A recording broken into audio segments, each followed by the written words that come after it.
And we're staying with agriculture for this final interview of the program. My guest is Senator Deb Fischer from Nebraska. She's a member of the Agriculture Committee, and a fun fact, she's also a cattle rancher.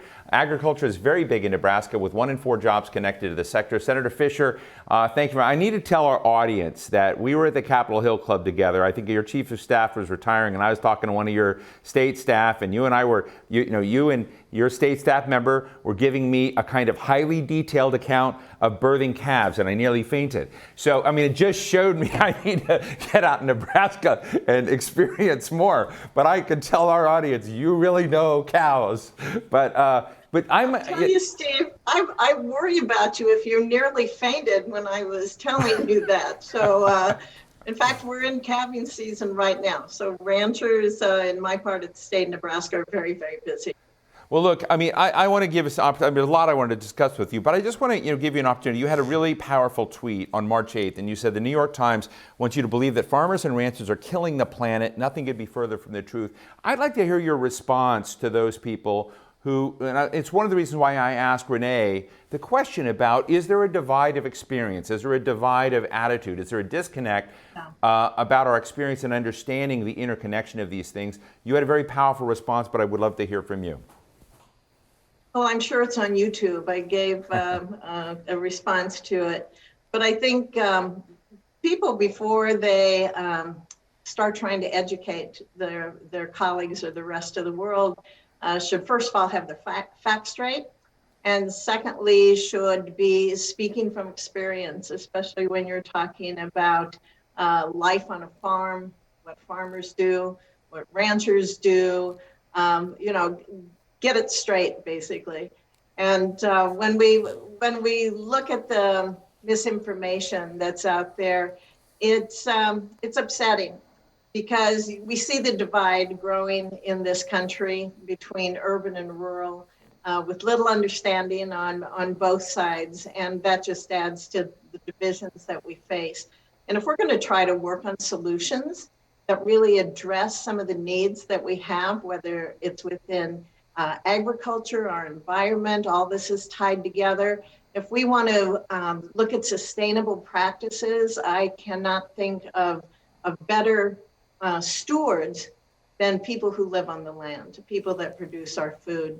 And while we look at that, and we look at the challenges that they face, and look at the innovations that are out there and the technology that's out there. That's a focus that I have here in the United States Senate, is the technology to bring in broadband, to bring in wireless, make it available so that farmers can take advantage of all the really cool things that are happening out there in precision ag. That's going to make a huge difference for farmers' bottom lines, but also for our environment. So what's the uptake like? There are two things that I saw that that you've put real effort in. One is this, you've announced this ag workforce training grant, Northeast Community College, look at the workforce side and upskilling, but you've also had the Precision Agriculture Loan Act. So these are dimensions out there. So I guess, as you're dealing with your constituents, is there enthusiasm and embrace of technology coming in, or do they look at these as threats? How is your constituency embracing the new opportunities that, this new generation of high performance connectivity is giving them? I think it's all opportunity. I haven't heard anyone who feels threatened at all by it. They view it as a great opportunity. There's a lot of excitement out there for the Precision Ag Loan Program, for example, because if you're going to be able to participate with all the new technologies that are out there, where you're able to grab onto those opportunities, you have to make investments. And for many small farmers, they have to face their banker, justify the return.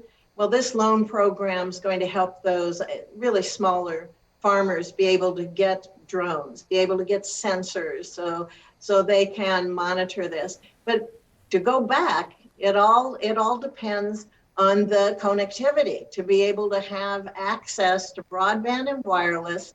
So all this data that you're collecting from these sensors, you need to be able to download it so it goes up to the cloud, so you're able to use the data that you're collecting. You don't need to have millions of pieces of data out there and not be able to use them. So that's a focus, is to be able to have that broadband deployed in rural areas, make sure that farmers can use it, because not only have they taken care of their land through sustainable practices like no-till, or they plant cover crops, they do crop rotation. We're cow-calf operation that our sons are on, and they do planned grazing. Farmers are conservationists and ranchers are conservationists. They're stewards of the land, but there's so many, really cool new tools out there that will benefit them, benefit the environment, and allow farmers to feed the world. Senator, by 2050, we're looking at a population of about 9.3 billion people in this world. We need to be able to produce 60% more food.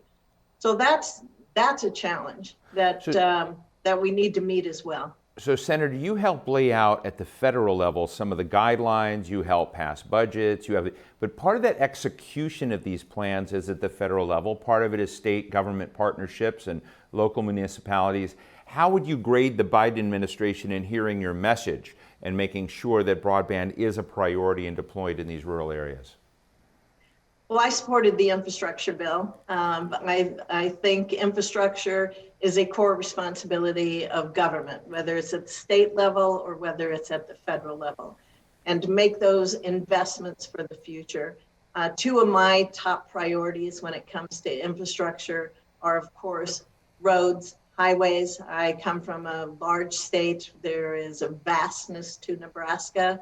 And another priority is broadband deployment. Both of those were covered in the infrastructure bill. I was very pleased to see that. Of course, it was bipartisan. Now we just need to make sure that the bill is going to be implemented by the administration according to legislative intent, to make sure that the funding is available to those unserved areas with broadband, those unserved areas that need to have that to keep all parts of this country connected. Senator, let me go off topic for a second. Speaking about broadband connectivity, you were among those in the United States Congress today that heard President Zelensky of Ukraine address them. Extraordinary speech, an extraordinary moment with the Chambers of Congress hearing this and doing this. And you and I have talked about it before, concerned about U.S. national security, America's place in the world. How are we doing? What was your impression of President Zelensky's request? How would you grade our engagement in this horrible situation, which is having real impacts on people's lives and the cost of fuel and worries about their future? I mean, anxieties are high in this country, and I'm just interested in how you see this moment.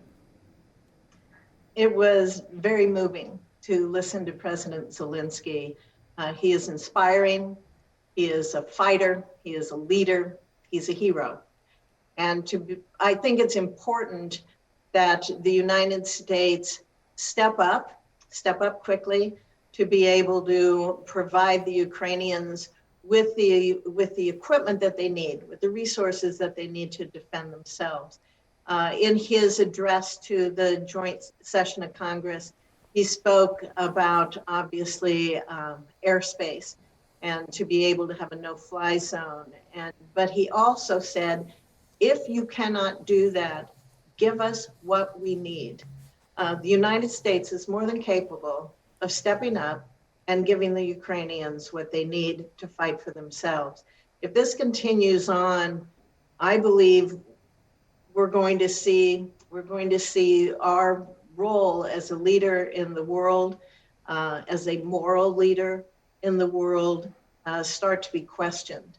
And that only emboldens thugs, tyrants like Putin and others, our adversaries that we face. I'm on the Armed Services Committee. I'm a senior member of that committee. And the threats that the United States faces to our homeland and to our allies, these are very real threats, and we need to take them seriously. and make wise decisions at this point in time. I would never ask you to speak for your colleagues, but is it your sense, your gut feeling that many of your Senate colleagues, get that message right now? I think you're seeing not only NATO more united than we could ever have imagined it would be at this point in time. I think you're seeing the Senate very united. When I speak to my colleagues on the other side of the aisle, they share many of the same concerns I do. It's obviously tough decisions that have to be made here, but if we do not make the tough decisions now, it doesn't lessen them for the future. It makes them harder to be able to make in the future.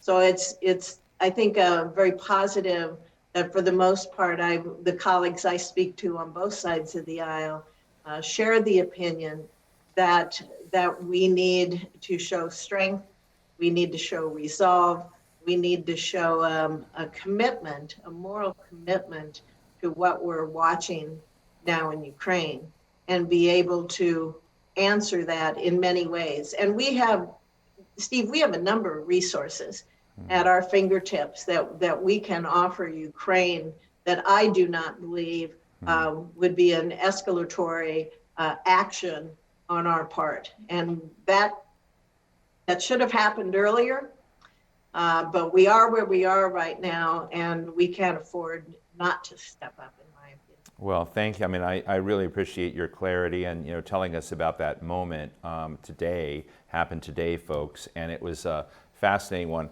To leave this on a little bit of a light note, I would love to get out to your cattle ranch in Nebraska someday, see how you're using broadband connectivity and these modern digital tools in that. Maybe I can get your former Chief of Staff Joe Hack to go with me so I don't faint.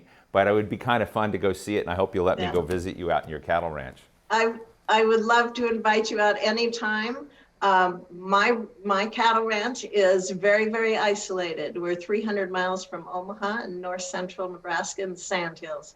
And our connectivity is not good. So I can speak from experience. My kids who are running the ranch now, they certainly can speak from experience on the needs that people in rural areas, that farmers and ranchers, what they need. But we also see in cities, there's a lot of empty spots. Once we get better mapping and see what's available and have the funding and get this stuff deployed, our country will be stronger because it will be connected. Well, Senator Deb Fischer of Nebraska, what a pleasure this was. I was so thrilled we were going to discuss agriculture and cattle and, precision farming and all of this stuff. I never get to discuss these topics. Senator Fischer, thank you so much of course, member of the Senate Agriculture Committee, as we discussed, also a member of the Senate Armed Services Committee from the great state of Nebraska. Thank you so much for joining us. Thank you. It was a pleasure. Well, that brings us to the end of our program today. A very big thank you to Nokia for helping us put all these conversations together and having them with you. For any of you who missed these conversations this afternoon, we'll have the video up from the event on our website shortly. I'm Steve Clemons. Be well.